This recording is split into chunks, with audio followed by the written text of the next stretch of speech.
हे मोदींच्या संमतीशिवाय झालंय का? नरेंद्र मोदींचा वारंवार उल्लेख आहे, त्याच्यावरती आम्ही बोलणार नाही. राहुल गांधी सक्षम आहेत, पण इतर लोकांची जी नावं येत आहेत मोदींच्या आसपासच्या मंत्रिमंडळातल्या, त्यांच्यावर तरी मोदींनी कारवाई करावी, त्याच्यावर तरी कारवाई करावी. बिल गेट्स आणि त्याच्या पत्नीचा संसार का मोडला? आपण वाचलत का, ऐकलत का?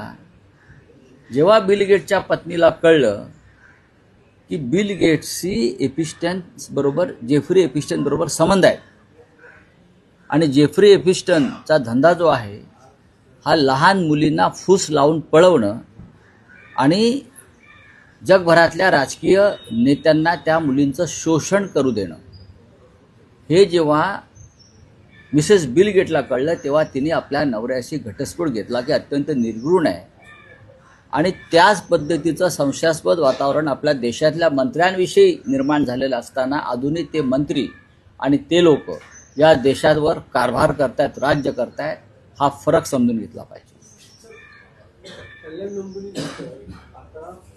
एपिस्टन फाईल नंतर डायरेक्ट कल्याण डोंबिवली, तिथे पण एपिस्टन आलाय का कोणी? जेफ्री, तिथे जेफ्री आहेत खूप, म्हणून सांगतो. महाराष्ट्रातल्या भाजपात आणि इतर पक्षात सुद्धा खूप जेफ्री एपिस्टन आहेत. राज्याच्या राजकारणातले काही